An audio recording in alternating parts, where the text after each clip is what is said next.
Belgrade, Serbia. Uroš Medić versus Daniel Rodriguez. Now, sorry my reaction is a little bit late. I was at a hotel on Saturday night and the Wi-Fi was just not working at all. So that's why this video is coming out later than it usually would. But to be completely honest about this card, it was way better than I expected. Looking at it, there was not a whole lot of name value on it, but the card, I would say, definitely over-delivered. I think it had a record for like most finishes. Only one fight went to decision. All the rest were finishes, or maybe two fights actually, yeah. But all the rest of the card was finishes, and pretty good finishes. And at least one of the two fights that went to a decision was a pretty crazy scrap. So, but starting off with the first fight of the night, Marina Spasic versus Stephanie Luciano. I got this pick correct. I picked Stephanie Luciano. I don't remember if I picked her by decision or submission, probably decision, so she surprised me with a first round submission. That's pretty good. Spasic came out in the first round trying to pressure from the very opening bell. She went forward a lot with combinations, trying to sort of force Luciano towards the fence, but Luciano stayed pretty composed, and she didn't exchange in the pocket. She circled pretty well, and about halfway through the round, she ducked under a big right hand and secured a double leg. It was a pretty well-timed takedown, and once she got the takedown, obviously the difference in grappling was shown. She went straight from half guard in the mount, and Spasic tried to get back to her feet and exposed her back and allowed Luciano to get the first round rear naked choke. So this was a good win by Stephanie Luciano, and I started off the card with a correct pick. Going on to the next fight of the night, which is Jovan Leka versus Alexander Popik.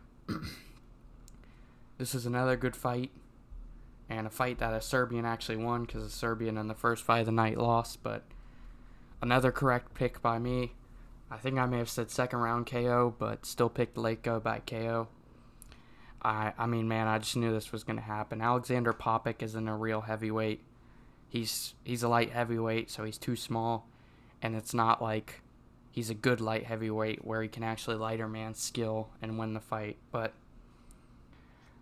the first round started, and Popik was trying to establish his jab and was trying to use his reach advantage.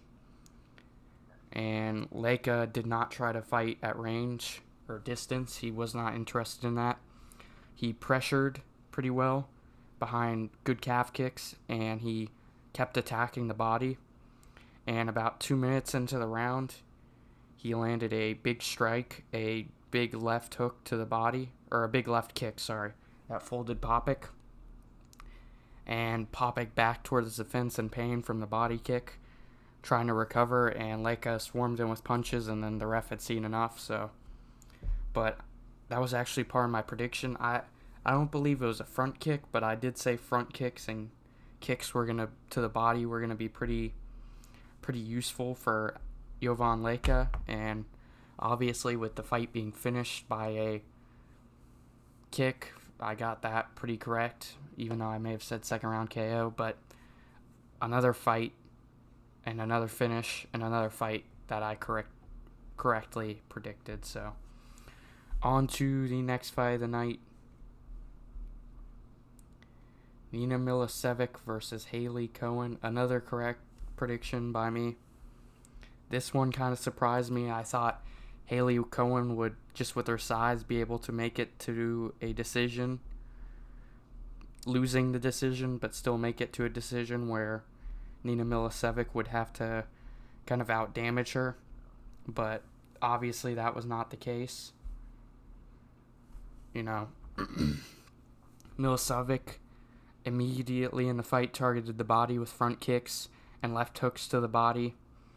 Cohen looked sort of comfortable early using her jab, fighting behind her jab, but you could see clearly every body shot made her get a little bit slower with her movement.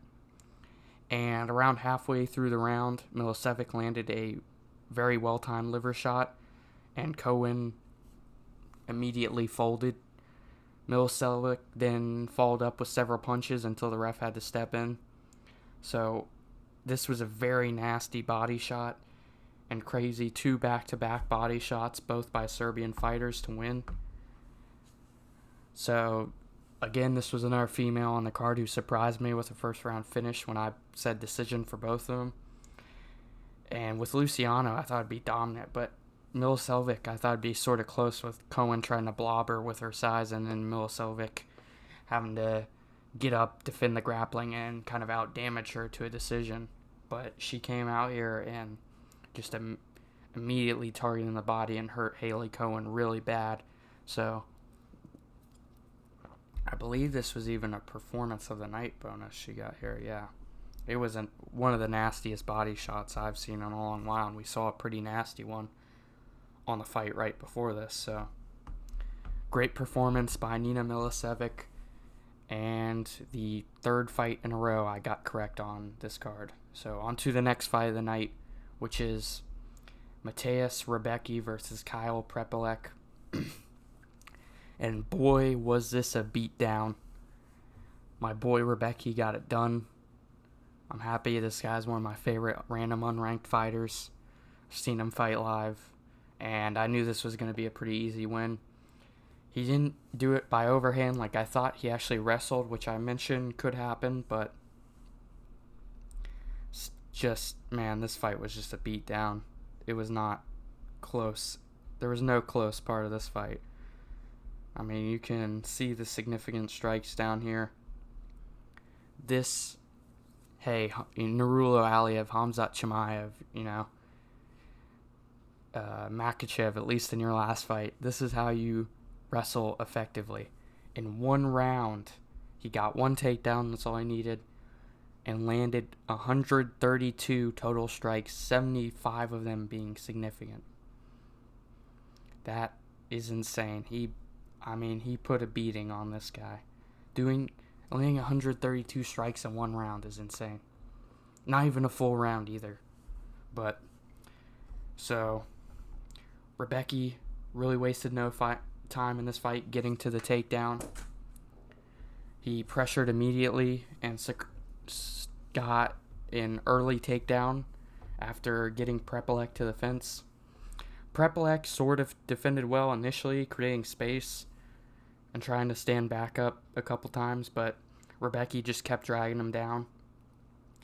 And then halfway through the round, he began just damaging with heavy elbows from half guard, and the damage started showing up pretty fast, and Prepolek just couldn't improve position, so the ref had to stop it. But, I mean, that doesn't do it justice. This was a beatdown. And I mean, Prepolek, his record is not great, but to be fair, he's only fought pretty good guys, Rebecki, Drew Dober, and BSD. He's kind of been used as like a free win for all those guys, so it's kind of messed up. Maybe if he was fighting a lower level of opponent at lightweight, he could probably have some wins, but I believe Prepolek is like 0-3 in his last couple. I think he might just be straight up 0-3 in the UFC as well. Yeah. So maybe the UFC will give him one more chance since he's just been continuously put up against killers, but I mean, this was a tough one to watch. And yeah, I don't really know if he's going to get another chance in the UFC, but this was a great performance by Mateusz Rebecki. First round, like I said it would be. And just a really brutal beatdown. Probably him landing a one-shot like KO probably would have been less lifetime taken off Prepolek's life than this was, so, but great performance. And another fight that I got right, so I believe starting out 4-0 here. Yeah, 4-0. On to the next fight of the night, which is Denis Bazooka versus Bogdan Grad. And like I predicted, Bogdan Grad won this fight by submission in the second round with an arm triangle choke. And, well, Denis Bazooka is actually trying to say he didn't tap, but if you watch the fight, he clearly tapped. He gets a look on his face like, oh, like he's really struggling in the choke, and then his hand does a light tapping motion. If you're in pain and you do anything that looks like a tap, man, the ref's going to stop the fight, and clearly he did tap. But after the fight, he tried to say, oh, the submission wasn't even on. And it's like, dude, we can zoom in and see your face in clear pain in the fight, but, whatever. But getting on to the fight, unlike Bogdan Grad's first two fights, this one was a little more technical by him. Bazooka found some early success with calf kicks and combinations while constantly moving laterally, but Grad remained patient. Instead of chasing, he waited for Bazooka to overcommit, and midway through the round, Grad timed a good double leg takedown. And once he got to top position, he slowly advanced from half guard into side control. Bazooka worked back to his knees, and as he did, Grad locked up the neck immediately. The choke tightened, and Bazooka was forced to scramble, but the scramble didn't really help him at all, and he was forced to tap even though he's disputing it. It was a submission win by Bogdan Grad, and a good performance. Probably saving him his UFC career, because I believe he was 0-2 before this in the UFC. But yeah, good submission win by Bogdan Grad. And another one I got right, but I don't know why Denis Bazooka is trying to dispute it. He clearly tapped. And this might be the end of the road for Denis Bazooka, another guy who's lost quite a few, I feel like. Let's see. 0-3. So, he's 0-1, 0-2, 1-2, 1-3, 1-4, 1-5 in the UFC. I did not think coming back this soon after this bad of a KO was a good idea. Denis Bazooka in this fight got hit like a bazooka, and I did not think it was a good idea to come back this early for him. Especially fighting a grappler in a fight where I thought the grappler could knock the striker out on the feet. Probably not a great, idea for the striker, but this was a good performance by Bogdan Grad and another one that I got correct. So starting out 5-0 on predictions, going to the next fight of the night, which is Borislav Nikolic versus Mark Vologdin. And this was a very good fight. Mark Vologdin was getting beat up in this fight and would not give up at any point in this fight. You could have dropped a piano on this guy in this fight and he somehow would have kept going. It was insane. If there hadn't been so many knockouts and performances of the night, this probably would have gotten fight of the night. But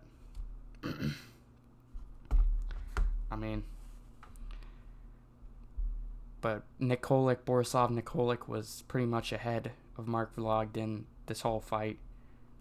You can go round by round. This was kind of a close round, a lot more grappling attempted, but it started to pick up a little bit in the second round. Significant total strikes in favor of Nikolic, but significant in favor of Vologdin. Vologdin got a takedown with a reversal by Nikolic, and in the third round, this is where Nikolic really just took over. You can see the total strikes here, 51-6, 28-6, this was where Nikolic was kind of just beating up on him, and Vologden was getting hit with everything under the kitchen sink by Borisov Nikolic, and somehow he never quit or gave up or got knocked out or got finished. Because Nikolic was also attempting subs throughout the whole fight. You can see that 2 subs in this round alone. But Mark Vologden had no quit in him. And maybe he'll get another shot in the UFC because of that. Because this was, even though a loss, a fun fight and a decent performance. But I think if he does get another chance, he definitely needs to probably move down to flyweight. I know he's a little wide, so maybe he'll have trouble, but I think he's just kind of undersized for bantamweight. I believe he's like 5'3" or something like that, but Borisov Nikolic is also pretty big. I think he's like 5'9" or something, so, but still 5'3" at bantamweight is pretty small nowadays.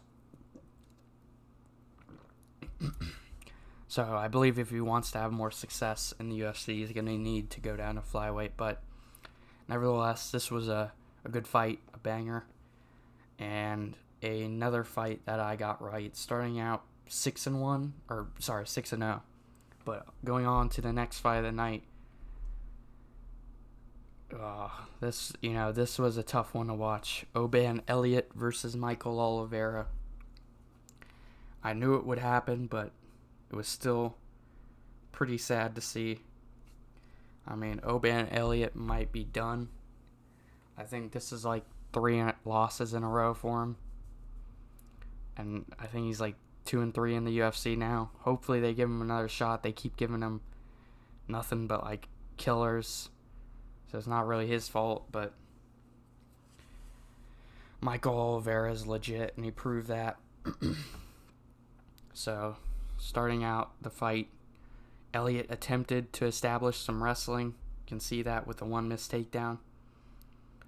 And he threatened level changes, but Oliveira stayed really patient, refusing to bite on any of the feints.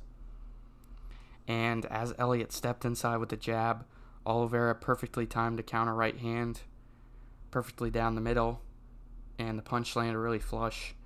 Elliott collapsed instantly. Oliveira landed some insurance shots before the referee jumped in, and he had Oban Elliott not hurt so bad in this fight. Oban Elliott was like completely flat on his stomach on the cage, starfished out pretty much. But yeah, this was a nasty finish. And even earlier in the fight, I forget if it was the 2 he timed during the leg kick that knocked him out, or I think it was just a straight hand that knocked him out. But earlier in the fight, there was a jab during a leg kick Oban Elliott tried to do that Michael Oliveira knocked him down to 1 knee with just a jab. So this guy's got a lot of power, and he's patient and tries to draw you out. And as you can see in this fight, he's very powerful. And just a nasty knockout by Michael Oliveira. And he is going to be a tough guy to deal with in the welterweight division. Undefeated, 10-0 now. And he did not get a performance bonus for this. If it wasn't a card with so many finishes on any other card, he probably would have. But a great performance by him. Sad to see for Oban Elliott, the Welshman in the UFC. But another pick I got right. I believe 6-0 now. Going to the next fight of the night. This is the one that makes me 6-1.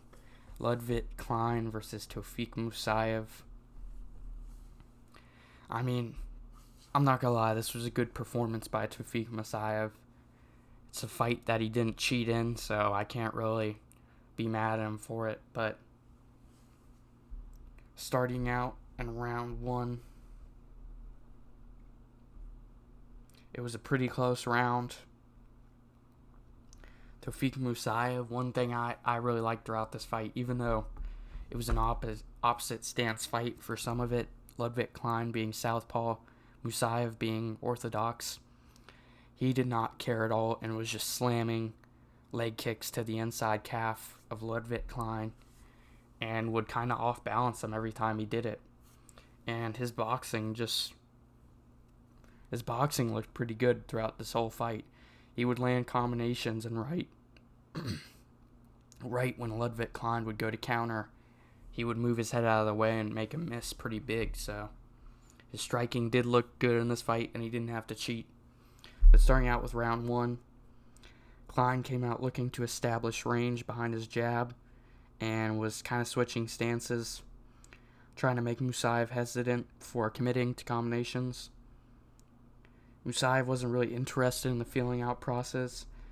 He went forward from the opening seconds, chopping the lead leg and throwing heavy overhand rights every time Klein circled toward the fence.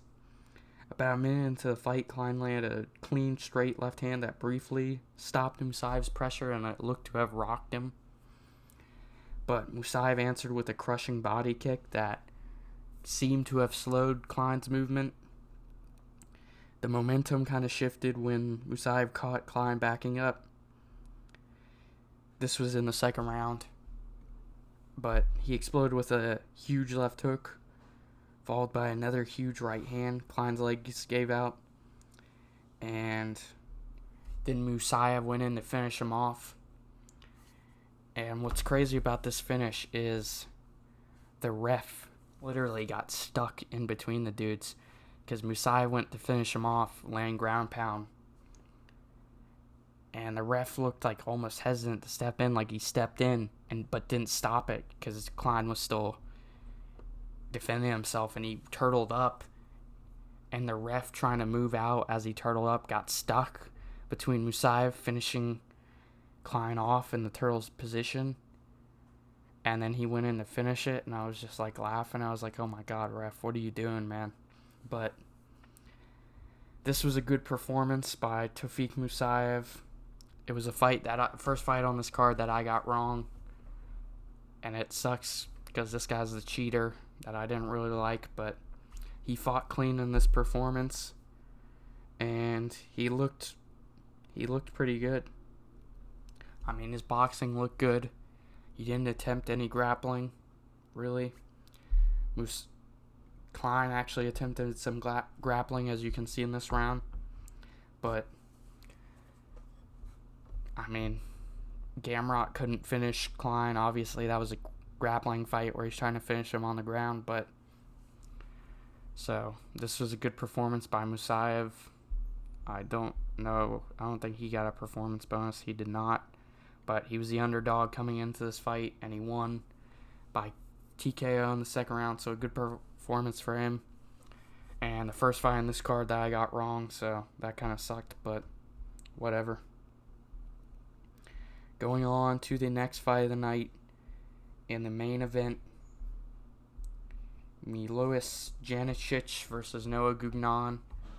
Another one that I got right, even though I didn't, to be completely honest, didn't really know these guys. I know Uroš Medić was coming in with all finishes, and that he was kind of a hyped up prospect. But I looked at his record, and I saw that he didn't seem to really be focused on MMA.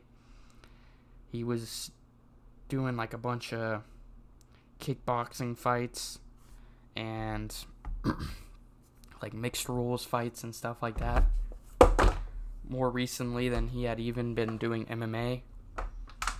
So that was kind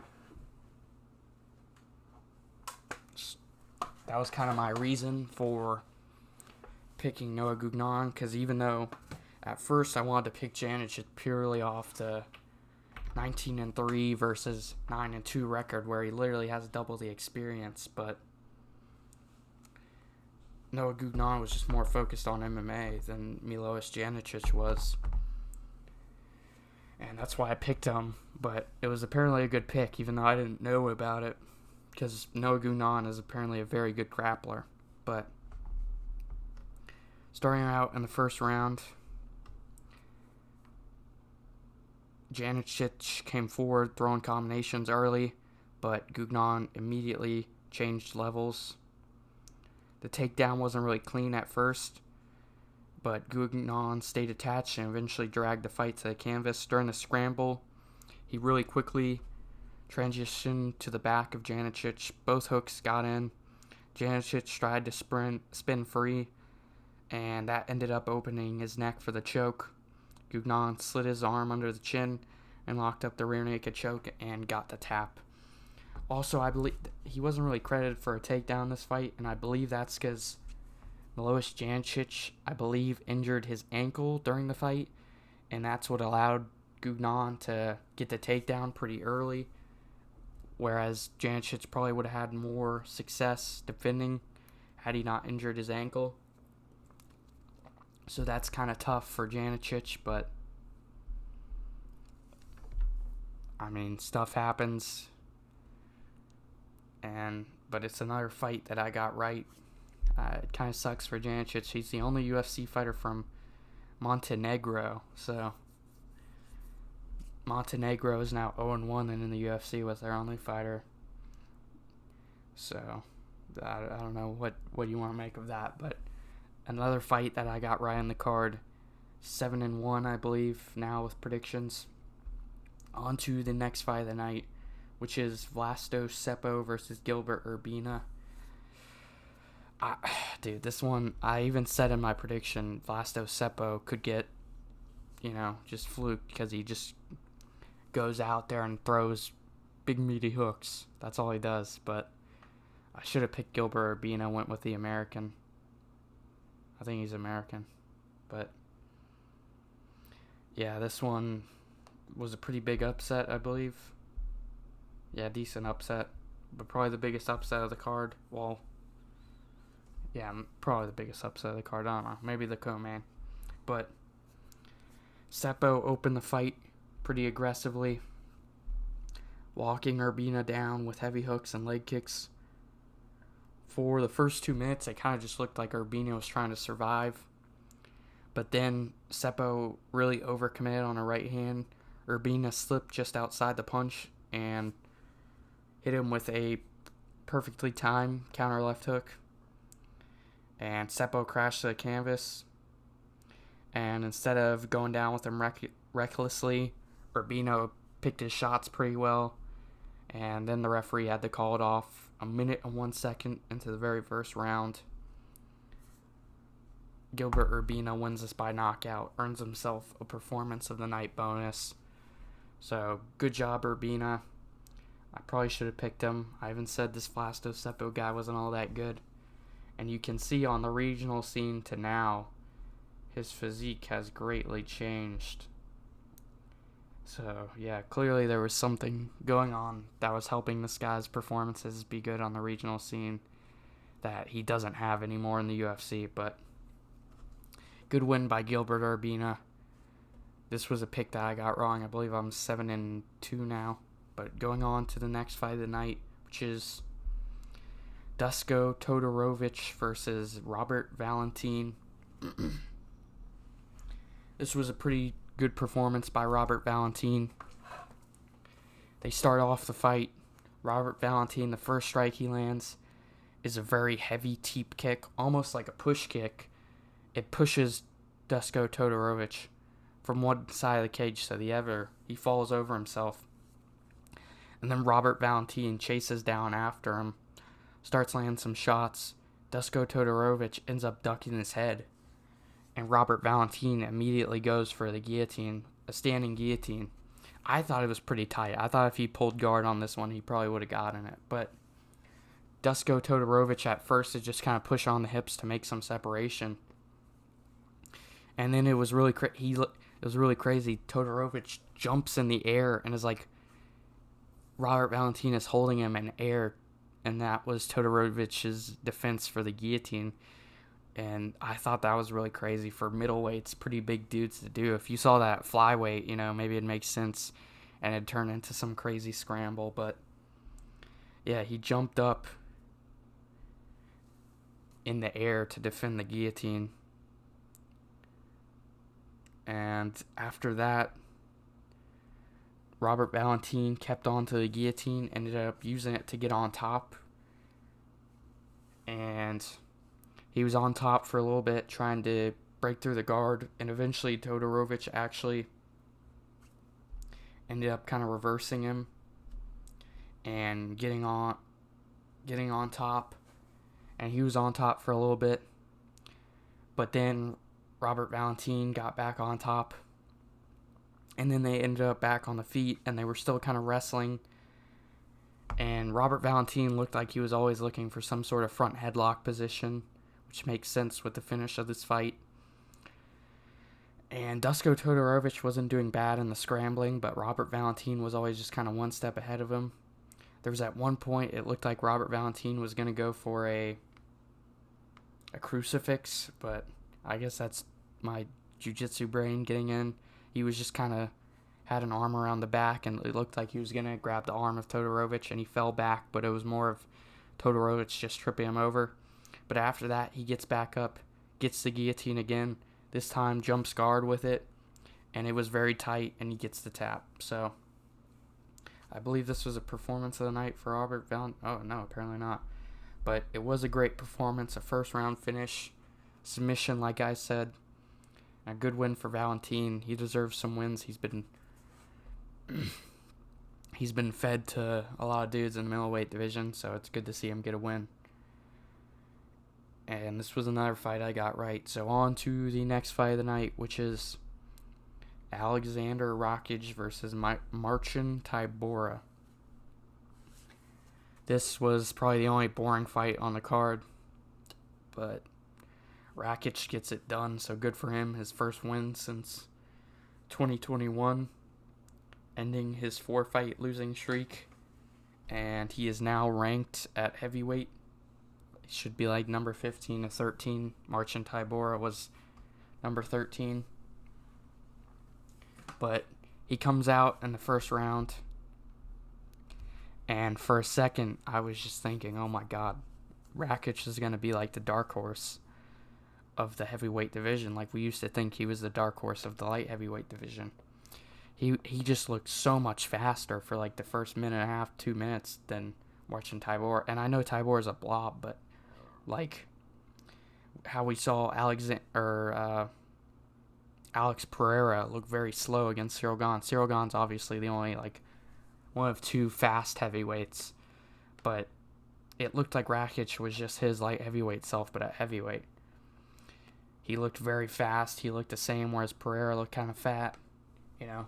But for the first minute, the boxing on Rakic was just he would hit Tybura like 3 times the body, hit and then twice the head, and then move out of the way of Tybura's punches. I swear he was like going Matrix mode for the first like minute and a half to 2 minutes after in the first round. But after that, he seemed to have slowed down quite a bit, which is going to be a problem in the division if he just slows down after half a round. But to be fair, most of the heavyweights do slow down after half a round too. But I mean, for the first half of the first round, I was genuinely like, oh my god, this guy's going to easily make it to the top 5 of heavyweight just by not being a fatty. But maybe he will if he makes some improvements. But after that, that's where this fight kind of became a stinker.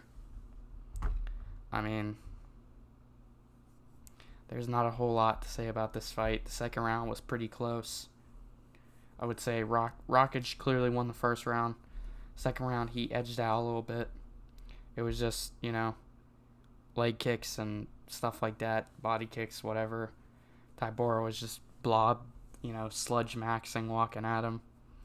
And then in the third round, Tybura attempts a takedown, and then Rakic defends it, and then after that just holds him against the cage for the whole round.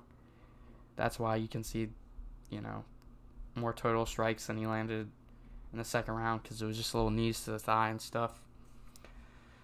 But yeah, the third round was very boring. He defended the takedown, just held him against the cage after that. But then he got the win by unanimous decision. I believe all 3 judges gave him 30-27, which is fair. I would agree with that. But then I saw dudes making fun of Rakic because he was celebrating like he won world championship. And yeah, I get making fun of it, but you do have to remember this dude has not had a win since 2021 before this. And it's not even like he sucks either. It's just some of it's been unfortunate. I mean, he was winning against Jan Blachowicz before he like tore his ACL. he comes back like 2 years after that, was winning against Yuri, and then Yuri does this thing where he is losing the whole fight and randomly just KOs you. And then he got fed to Ankalaev and then fed to Mirzakhanov as well. So he's had a rough go of it. So getting his first win in 5 years, probably a thing he's going to celebrate all crazy, even if it's against just like a blob like Tybura. But I can't really fault the man. But another prediction I got right, going on to the co-main event, which is... which is Jan Blachowicz versus Navajo Sterling. White Adesanya killed legendary Polish power. This was a tough one to watch. I'm a pretty big fan of Jan Blachowicz. I thought he was going to win. I knew there was a chance he probably just gets destroyed, but I actually did not think it would happen. But Navajo Sterling made him look like the old man. Nobody's been able to really make him look like an old man. But Navajo Sterling definitely did. They come out in the first round. Jan Blachowicz is moving forward. Navajo Sterling's on the outside. Land calf kicks. Land jabs, staying on the outside. Jan Blachowicz actually kind of like drops him to a knee with a jab or a left hook, I believe, and I was like, oh my god, he has power. He's gonna KO him in the first round. I got excited. Then they're both kind of at the outside again. Jan Blachowicz moves in. Navajo Sterling hits him with a nasty straight right hand. Jan Blachowicz wobbles all the way over to the other side of the octagon, falls down. Navajo Sterling runs in, beats him up with elbows and full guard. It seemed like he was about to finish Jan Blachowicz there. Jan Blachowicz survives, kind of hugs on to him in full guard. And it seemed like Jan Blachowicz was somehow going to survive the first round, even after a rough start. He had blood all over him from the elbows, blood in his eyes and stuff. But then Navajo Sterling postures up, breaks the guard, is standing up, and Jan Blachowicz guard, and just hits him with big shots, and the ref has to step in. So, good performance by Navajo Sterling. Goes from ranked like 15 to now he's going to be in the top 5 on short notice as well. He said he accepted the fight on it during a bender in like Japan, so that's pretty crazy. But it's a tough one to watch. I was sad to see Jan Blachowicz lose. I don't think it'd be crazy for him to hang the gloves up after this fight, but who knows. But a good performance by Navajo Sterling, and one I got wrong. On to the main event, which was Uroš Medić versus Daniel Rodriguez. And this one went pretty much as expected. The Serbians were going crazy for Uroš Medić. I think they were lighting like fireworks off after he won. But this guy might be a problem at welterweight with strikers at least. I mean, if somebody can we've seen him get grappled. I mean, it's crazy. Nobody really brings this up. I've seen people mention that he got knocked out by Punelli Soriani, but I haven't seen anybody mention that Maktek Orabai like dominated this dude in the grappling. But to be fair, that was at lightweight, so maybe welterweight's his weight class. But the fight starts. They both go at each other. Southpaw. I don't know what this one strike Daniel Rodriguez landed was. I don't remember anything. Maybe it was just like a jab. But eventually, Uroš Medić lands a left hand and a right hook. Puts Daniel Rodriguez down pretty badly. As he's going down, Uroš Medić hits him with a knee too. And then he falls down. Uroš Medić hits him with like a soccer kick to the side, which I thought was so funny. Kind of disrespectful almost, but then he goes to the ground with him and just finishes him off in 30 seconds. Crazy. His biggest fight so far. And I think he got it done probably the fastest out of his 4-fight win streak right now. All first-round KOs. So, yeah, this guy is going to be a problem. I mean, he took no damage. He could fight next week if he wanted to. Calls out Leon Edwards again. Leon Edwards is probably not going to want to take that fight, but I think he might have to. But this was a great performance by Uroš Medić. He definitely got a performance of the night. Yeah. But he should be a pretty big star now. The Serbians were already behind him, but now with this card headline in Serbia, another big first round KO, he definitely has them behind him now. But this was a great performance by him. And this card in general was a very good card, even if it didn't have the name value per se. But I was a little worried because last week's card was just pure slop. This card looked like slop. I didn't even really want to make a video of my predictions. But it was pretty good, and that's good because the next 2 weeks are going to be slop. I mean, Salkilled will be a fun fight, but he could just get molested the whole fight by Gamrot. And then UFC 330, you think, oh, it's a pay-per-view, so we finally get to get done with all these boring cards. But other than the main event, it is literally terrible. And the main event could turn out very boring no matter who wins. So this fight card at least put a stop to the boring for a little bit. And then we get back to it for the next few weeks. So, but if you like this video, like, comment, and subscribe, and I'll see you guys in the next video.